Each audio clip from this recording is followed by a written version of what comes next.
नमस्कार, मैं हूँ आपके साथ स्वीटी दीक्षित और आप देख रहे हैं वॉइस ऑफ भारत। सुबह से जिसका इंतजार था वो इंतजार खत्म हो गया। आखिर वो घड़ी आ गई जब आजमगढ़ और रामपुर में विजय हुई बीजेपी पार्टी। आजमगढ़ से निरहुआ ने जीत दर्ज की तो वहीं रामपुर में भगवा ने अपना झंडा लहराया। लगातार सुबह से जो है ये कश्मकश थी कि कौन सी पार्टी जीतेगी। हालांकि अगर सुबह देखा जाए तो निरहुआ आगे चल रहे थे काउंटिंग के दौरान, उसके बाद धर्मेंद्र यादव आगे चल रहे थे, उसके बाद बाजी पलट गई, फिर निरहुआ आगे हो गए और सेम सिचुएशन जो है हमें रामपुर में भी देखने को मिली। और वहां पे लेकिन अंत में भगवा रंग ही आया, यानी कि बीजेपी ने अपना कमल खिलाया। और वहीं आजमगढ़ में भी देख ले तो वहां वो सपा का जो है क्षेत्र माना जाता था, जहां पे बीजेपी ने सपा को हराते हुए अपना झंडा फहराया है। इसको लेके हमारे साथ एक पैनल जुड़ा हुआ है, हमारे साथ अर्जुन सिंह जुड़े हुए हैं बीजेपी से, तो वहीं पिंटू यादव हमारे से जुड़े हैं सपा से, और हमारी संवाददाता हमारे साथ जुड़ी हुई है न्यूज रूम से। सबसे जानकारी लेंगे, सबसे पूछेंगे कि आखिर बीजेपी ने जीत दर्ज की है, उसके पीछे कारण क्या है, सपा हारी है तो उसके पीछे भी कारण क्या है। सबसे पहले मैं रचना के पास जाना चाहूंगी। रचना, सिर्फ 1% से जो है सपा हार गई। जी बिल्कुल स्वीटी, जिस तरीके का त्रिकोणीय समीकरण हमें आजमगढ़ में देखने को मिला, जिस तरीके से बीजेपी ने दोबारा निरहुआ पे अपना भरोसा जताया और उन्हें इस बारी कहीं ना कहीं विश्वास था, क्योंकि जिस तरीके से विधानसभा चुनाव के नतीजे हमने देखे, बुलडोजर वाले बाबा की चारों तरफ जय जयकार देखने को मिली, उस हिसाब से कहीं ना कहीं लग रहा था कि इस बार भी बीजेपी पूरी पकड़ के साथ, पूरे अपने गर्मजोशी के साथ मैदान में है। और कहीं ना कहीं निरहुआ ने भी पूरी जी जान लगाकर चुनाव में प्रचार प्रसार किया और उन्होंने अपना भोजपुरी वर्जन में अपने गाने को भी पेश किया। आपने उनकी चंद लाइनें सुनी होंगी, निरहुआ डटल रहे, इस तरीके से। तो आजमगढ़ में कहीं ना कहीं निरहुआ ने पूरी तरीके से अपने कंट्रोल को साधे रखा और वहां की जनता से वहां के घर घर जाके वोट मांगी। और जैसा कि मैंने पहले भी आपको बताया था कि इंटरव्यू में निरहुआ ने कहा था कि जब मैं पहले वोट मांगने गया था तब हमसे कहा गया था कि आप यहाँ वोट मांगे क्यों आ रहे हैं, चूंकि अखिलेश का गढ़ है, मुस्लिम और यादव को त्रिकोणीय जो यहाँ पे समीकरण है, जातिवाद का जो समीकरण है, उसके लिए जानी जाती है, तो आप यहाँ मत आइए, आपको यहाँ आने से कोई फायदा नहीं मिलेगा। लेकिन उसके बाद से जब आजमगढ़ में सपा विधायक नहीं दिखे, अखिलेश यादव नहीं दिखे, कोई भी जनता का हाल चाल पूछने नहीं आया, उसके बाद जनता को कहीं ना कहीं याद थी कि अब दिनेश लाल यादव जो उनके समक्ष है बीजेपी से, कहीं ना कहीं वो उनके लिए कुछ करेंगे, जो वहां की मूलभूत सुविधाएं हैं उसको देखते हुए वो जनता को खुश करेंगे, जनता के लिए आगे की चीजों को तय करेंगे, सुविधाएं देंगे। तो कहीं ना कहीं जनता ने भी इस बारी निरहुआ दिनेश लाल यादव को अपना भरोसा जताया है। और शायद यही कारण है जो दिनेश लाल यादव को जीत मिल चुकी है। मैं अर्जुन सिंह के पास आना चाहूंगी। अर्जुन सिंह, क्या रोड मैप था जिसकी वजह से आज जो है भोजपुरी सुपरस्टार जीत दर्ज कर लिया है? धन्यवाद स्वीटी दीक्षित जी। ये विकास की जीत हुई है। ये भारत की यूपी की जनता ने दिल खोल को भाजपा को वोट दिया, क्योंकि योगी जी के नेतृत्व में यूपी के अंदर चौमुखी विकास हो रहा है और माननीय यशस्वी प्रधानमंत्री नरेंद्र मोदी जी के नेतृत्व में देश का चौमुखी विकास हो रहा है। आपने देखा होगा कि विदेश में एक देश था जिसकी जो हाईवे कुछ किलोमीटर बनाता था, वो भी भारत सरकार ने रिकॉर्ड तोड़ दिया। आज रोड यूपी में रोडों की जो दशा और दिशा एकदम बदल गई है, एकदम चकाचौंध रोड हो गए, हाईवे बन गए। आपने देखा होगा जब दिल्ली से आप लोग जाते थे मेरठ पे कितना जाम होता था, मोदी नगर में कितना जाम होता, क्योंकि मैं रहने वाला उत्तराखंड का, उस रोड से जाता था। आज ये अक्षरधाम से लेकर मेरठ तक और पूरे केदारनाथ और बद्रीनाथ तक ऐसा रोड बना दिया गया कि आप 12 घंटे और 8 घंटे में बद्रीनाथ और केदारनाथ की यात्रा कर सकते हैं। ऐसे यूपी में ग्रामीण गांव का विकास हुआ। जो भारत की आस्था थी राम मंदिर, वो भी बना। तो ये सब चीजें जनता कौन करती है, जनता समझती है, जनता जानती है कि विकास की राजनीति कौन करता और धर्म की राजनीति कौन करता था। लोगों ने धर्म के नाम से लोगों पिंटू यादव जी, धर्म के पिंटू यादव जी, एक शुरुआती कमेंट ले लेते हैं ना सर। पिंटू यादव जी, पहले सपा का गढ़ माना जाता था आजमगढ़, अब तो पार्टी पार्टी ही पलट गई है, सब कुछ पलट गया है।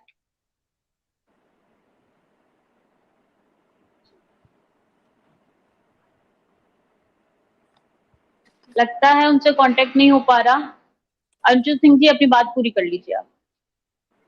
देखिए स्वीटी जी, आपके न्यूज चैनल के माध्यम से मैं यूपी की जनता और देश की जनता को बहुत बहुत बधाई और धन्यवाद देना चाहता हूं, जिन्होंने काम के ऊपर मोहर लगाई है, जिन्होंने मोदी जी और योगी जी पे विश्वास किया, उन्होंने काम करने वाले पे विश्वास किया। इसलिए मैं देश की जनता और यूपी की जनता को बहुत बहुत धन्यवाद देना चाहता हूं कि उन्होंने काम वाले व्यक्ति को आगे लाने से क्या होता है कि आदमी के अंदर काम की एनर्जी और जागती है, आदमी और भाग करके काम करता है, जो जनता साथ देती है।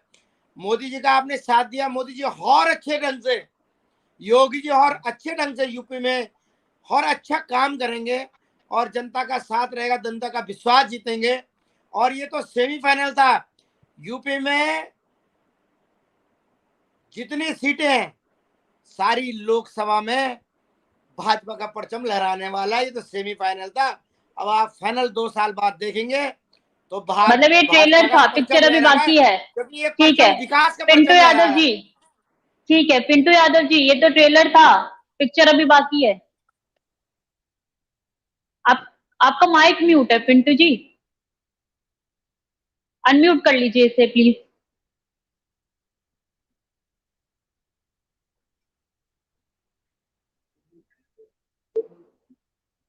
पिंटू जी आवाज आ रही है आपको मेरी?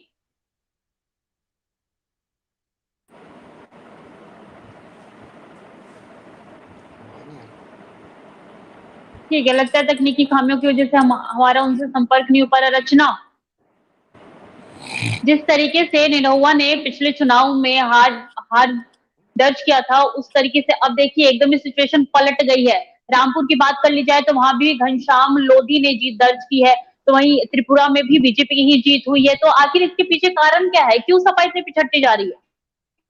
जी बिल्कुल स्वीटी, जिस तरीके से कयास लगा जा रहे थे विधानसभा चुनाव में भी कि कहीं ना कहीं जो सपा, जो अखिलेश यादव हैं, वो कहीं ना कहीं अपनी रणनीति को, जो उनकी जातिवाद की रणनीति है, उसको साधने में कायम रहेंगे। लेकिन विधानसभा चुनाव में भी वो कहीं ना कहीं फिसलते हुए नजर आए। जो उनकी पूरी रणनीति थी वो धाराशाही हो गई, कमल के आगे वो टिक नहीं पाई, बाबा का बुलडोजर चल गया। लेकिन इसी बीच जब उप लोकसभा चुनाव आए और कयास लगाए जा रहे थे कि इस बार भी सपा पूरे जोरों शोरों के साथ अपने जातिवाद के समीकरण को साधते हुए पूरे प्रचंड बहुमत के साथ शायद वो जीत तय कर लेंगे, जीत हासिल कर लेंगे। लेकिन इस बार भी सपा ने मुंह की खाई है, क्योंकि जिस तरीके से बीजेपी ने, भारतीय जनता पार्टी ने निरहुआ पर दोबारा भरोसा जताया, उसके बाद से उन्हें फिर से मैदान में उतारा। क्योंकि कहीं ना कहीं एक तरफ से बीजेपी को भी बहुत ज्यादा डर था कि अगर इस बार निरहुआ इलेक्शन हार गए तो शायद उनका राजनीतिक करियर यही खत्म हो जाएगा। क्योंकि जिस तरीके की उनकी एक छवि है सुपरस्टार वाली, चूंकि फिल्मों के बाद से वो राजनीति में आए, जिस तरीके से मनोज तिवारी हो, रवि किशन हो, तो इनसे भी यही उम्मीद लगाई जा रही थी कि कहीं ना कहीं चूंकि ये सुपरस्टार है और इतने ज्यादा मशहूर है, तो कहीं ना कहीं जनता जो यहाँ पे आजमगढ़ में जातिवाद का जो समीकरण है, यादव के साधने की जो बात है, मुस्लिमों को जो साधने की बात है, तो कहीं ना कहीं दिनेश लाल यादव इन सभी कयासों पर खरे उतरे हैं। और स्थिति वाकई हुआ यही, बीजेपी ने पूरे प्रचंड बहुमत के साथ आजमगढ़ में फिर से कमल को खिला दिया है। और दिनेश लाल यादव, पिंटू जी आवाज आ रही है आपको मेरी? ठीक है, पिंटू जी से जवाब ले लेते हैं। पिंटू जी आवाज आ रही है?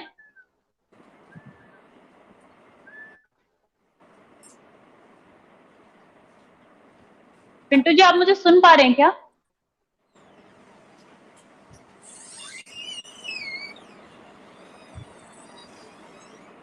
ठीक है, लगता है इनसे कांटेक्ट नहीं हो पा रहा। अर्जुन सिंह जी, लगातार आपने देखा कि पिछले, अगर हम विधानसभा चुनाव की बात कर ली जाए तो वहां पे भी बीजेपी जीती है, और लोकसभा चुनाव की, उपचुनाव की बात कर ली जाए तो यहाँ पे भी बीजेपी जीती है। इस बीच आपने देखा कि आसिर राजा ने जो है वो इल्जाम लगाए हैं कि आज उन्होंने ये कहा है कि किस तरीके से जो वोट है वो नहीं देने दिया गया मतदाताओं को, और एक तरीके से वोटों की चोरी की गई है, जिसकी वजह से बीजेपी ने अपनी जीत जो है वो दर्ज की है। देखिए स्वीटी जी, ये तो वाली बात है, खिसियाई बिल्ली और खम्बा लोचे वाली बात। जब आदमी हारता उसी तरीके की बात करता है। आपने देखा जब देश के अंदर भाजपा जीतती तो ये लोग कहते हैं कि मशीनों के अंदर कोई सेटिंग हो गई, और जब ये खुद जीतते हैं तो कहते हैं मशीन बिल्कुल ठीक हो गई। तो इन लोगों के करने और कथनी में तो फर्क है। देश अच्छे से जान चुका है भारतीय जनता पार्टी कभी जात बिरादरी की राजनीति नहीं करती। भारतीय जनता पार्टी विकास की राजनीति करती है, और ये विकास के बल पे ही भारतीय जनता पार्टी का पूरे देश में परचम लहरा रहा है। जनता विश्वास कर रही है, क्योंकि विश्वास 70 साल में कांग्रेस ने तो खो दिया विश्वास अपना, सपा ने भी अपना विश्वास खो दिया। सपा वो पार्टी है जिन्होंने राम भक्तों पे लाठी चलाई थी, कई राम भक्त उसमें मरे थे, जो कहते थे कि राम मंदिर, राम तो है ही नहीं। और आज जब राम मंदिर का जो है मंदिर का वो बनने लग गया, पूरे देश ने, देश की आस्था, पूरे विश्व की आस्था, सिर्फ यूपी की आस्था नहीं है राम मंदिर, पूरे देश, पूरे विश्व की आस्था है। आज ये मंदिरों में जाके जनेऊ पहन रहे हैं, घंटी हिला रहे हैं।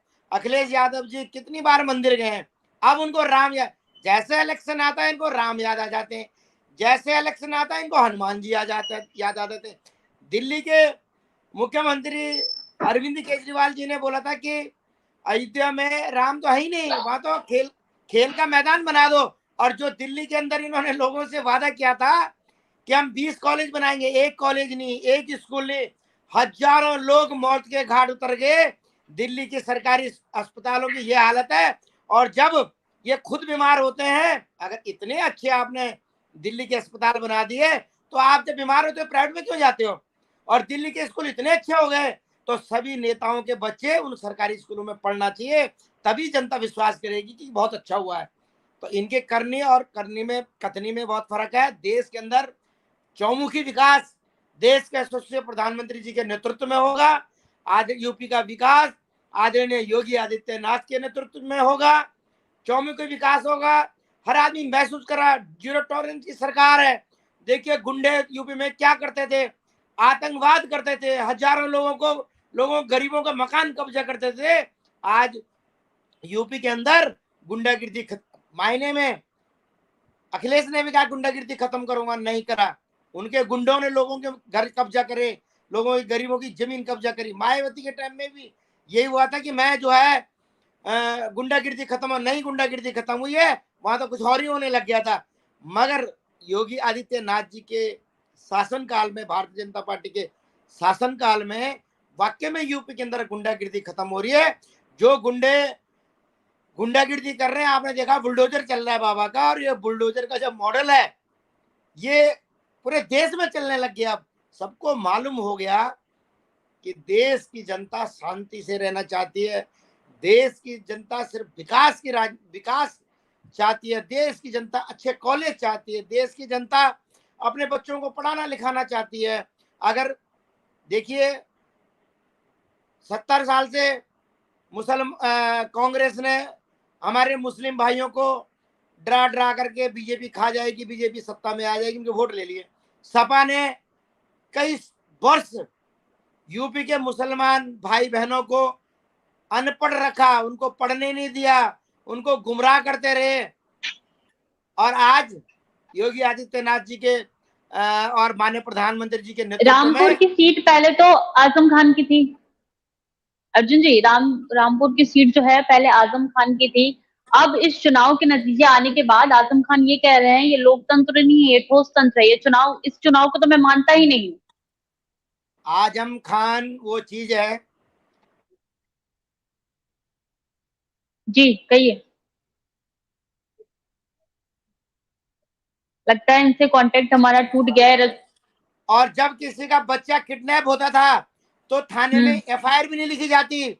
कोई बहन बेटी के साथ छेड़छाड़ी करता था रामपुर के अंदर तो उसकी थाने में एफआईआर भी नहीं लिखी जाती थी। किसी गरीब का मकान कब्जा होता था, उसकी एफआईआर नहीं लिखी जाती। किसी शेड्यूल कास्ट का मकान, शेड्यूल कास्ट के बहन बेटी के साथ बदतमीजी होती थी, उनका मकान कब्जा करा जाता था तो वहां एफआईआर। किसी आदिवासी या बैकवर्ड आदमी का मकान कब्जा होता तो वहां एफआईआर नहीं लिखी जाती है। अब रामपुर समझ गया कि देश में मोदी है और यूपी में योगी आदित्यनाथ है, मगर रामपुर में भी भगवा लहराना पड़ेगा अगर शांति से रहना है। आजम लहर गया खान भगवा के तो। आतंक से अर्जुन लोगों सिंह जी, को। भगवा लहर गया है। अब बताइए कि आप महिलाओं की सुरक्षा को लेके क्या इंतजाम करेंगे? आजमगढ़ की बात कर ले या रामपुर की बात कर ले, वहां पे किस तरीके से पहल करेंगे?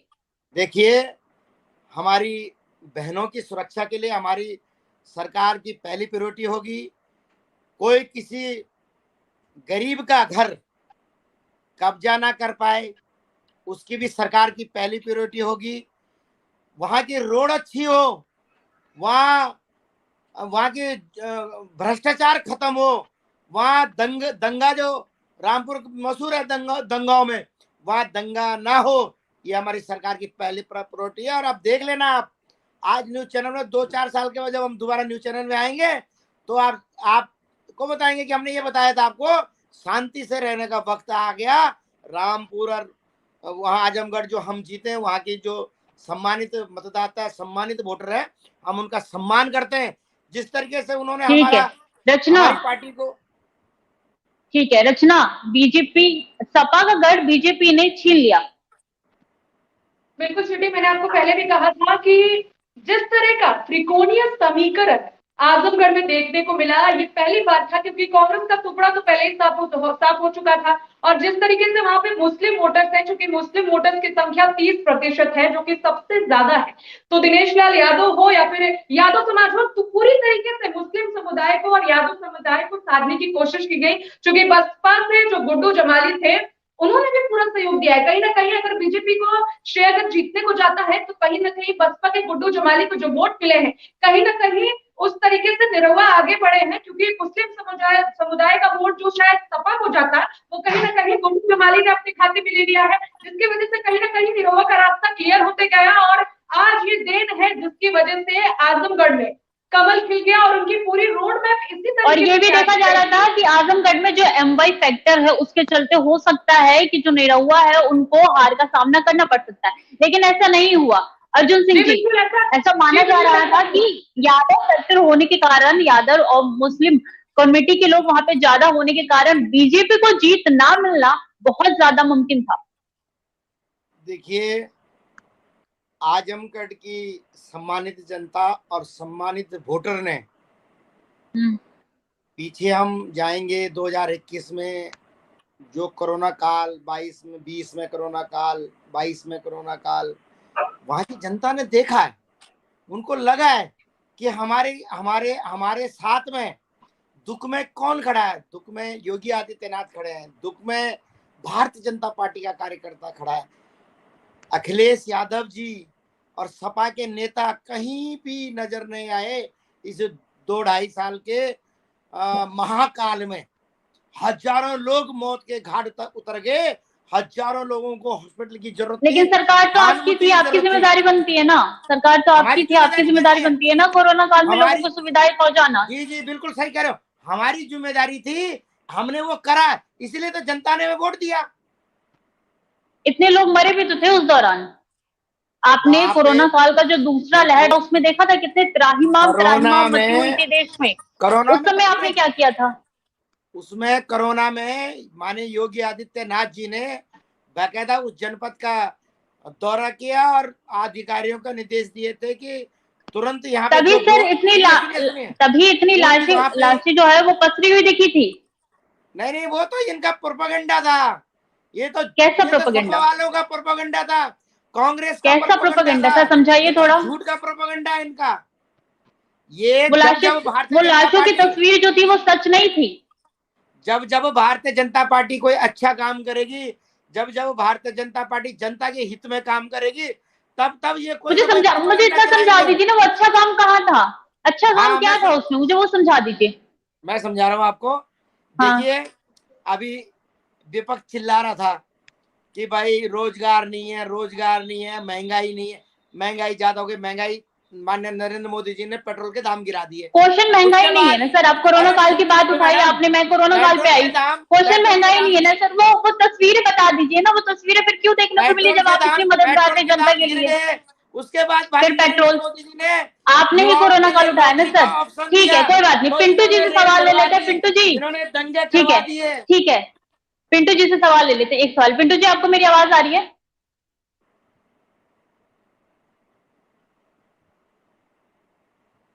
पिंटू जी,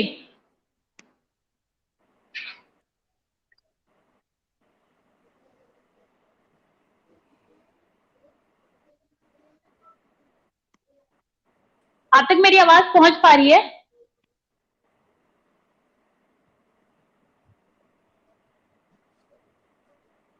ठीक है, लगता है इनसे कांटेक्ट नहीं होता। ठीक है अर्जुन सिंह जी, आप अपनी बात पूरी कर दीजिए। मुझे बता दीजिए कि कोरोना काल की वो जो तस्वीर थी जो हमें प्रयागराज के उस घाट पे देखने को मिली, लाशें ही लाशें, उस समय आपने क्या किया था?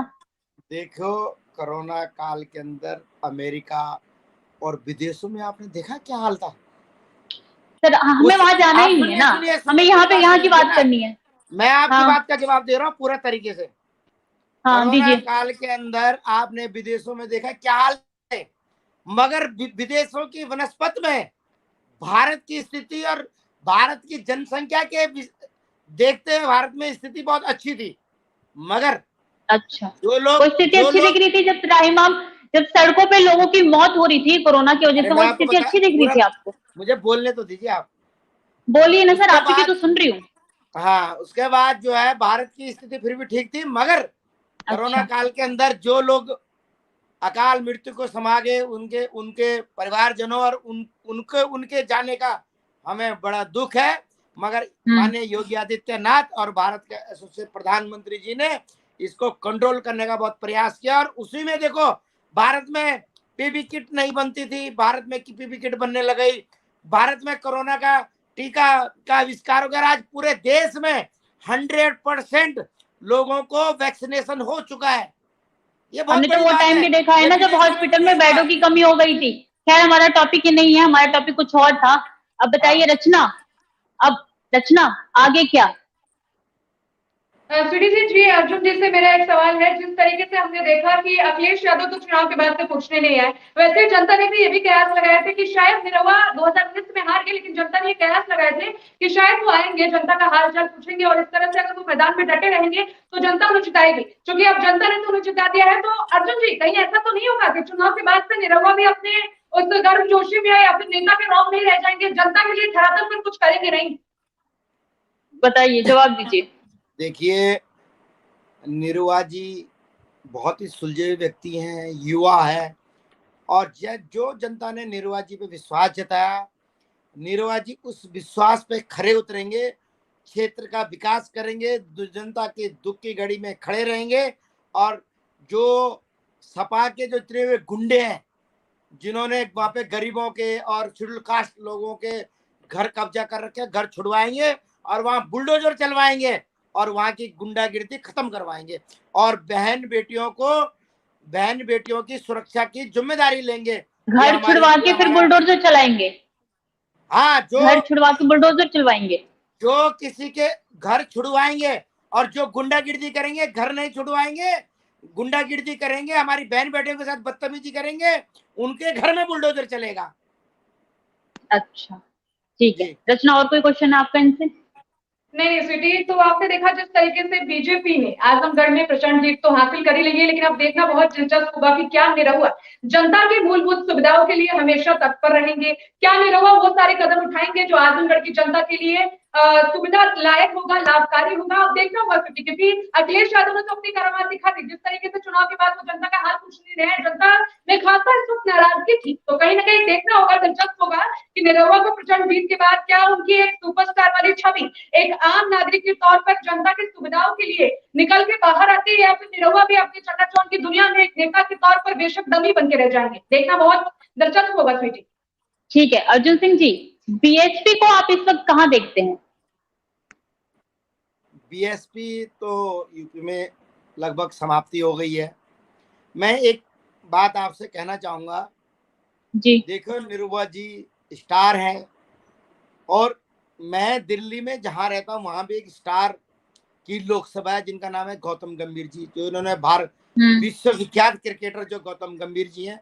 और उदाहरण दे रहा हूं मैं, देखो उन्होंने दिल्ली के अंदर जो वो सांसद बने, लोग कहते थे कि गौतम गंभीर जी सांसद बनेंगे, वो तो क्रिकेट खेलने बम्बई जाए। आज दिल्ली के अंदर उनकी हर विधानसभा में, 10 विधानसभा है यहाँ पे, 10 विधानसभा में जन रसोई खुली, 1 रुपए में गरीबों को भोजन देते हैं। कितना बड़ा काम है। कोरोना काल में उन्होंने हजारों काम तो बहुत बड़ा है, लेकिन आप इतना बता नरवा दीजिए जी- कितने लोगों को मिला भोजन। काम तो बहुत बड़ा है, मानते हैं, पर कितने लोगों को मिला सब भोजन? लोगों को भोजन मिलता है, जितने लोग डेली के हजारों लोगों को मुफ्त में भोजन मिलता है। 1 रुपए इसलिए रखा है कि आदमी को ये लगे कि मैंने भोजन करा, सम्मान से वो भोजन करे। 1 रुपए इसलिए रखा हुआ है। नरवा जी भी ऐसे ही काम अपनी लोकसभा क्षेत्र में करेंगे। हमें आशा और विश्वास है नरवा जी अपने मतदाताओं के उम्मीदों पे खरे उतरेंगे। ठीक है, योगी आदित्यनाथ किस तरीके से सपोर्ट करेंगे ये भी बता दीजिए। योगी आदित्यनाथ नरवा जी को पूरा सपोर्ट करेंगे। योगी आदित्यनाथ उत्तराखंड यूपी के यशस्वी मुख्यमंत्री हैं। यूपी के अंदर चौमुखी विकास और वो हर अपने कार्यकर्ता का ध्यान रखते हैं, ऐसा आशा विश्वास हमें। क्योंकि हमारा जो भारतीय जनता पार्टी का जो संगठन होता है वो एकजुटता में विश्वास करता है, एकजुट होके काम करते हैं और मिल करके काम करते हैं। हर समस्या का सॉल्व करने का प्रयास करते हैं और समस्या सॉल्व होती भी है। आपने यूपी के अंदर तो देख ही लिया। कौन कौन सी समस्या सॉल्व हुई ये भी बता दीजिए।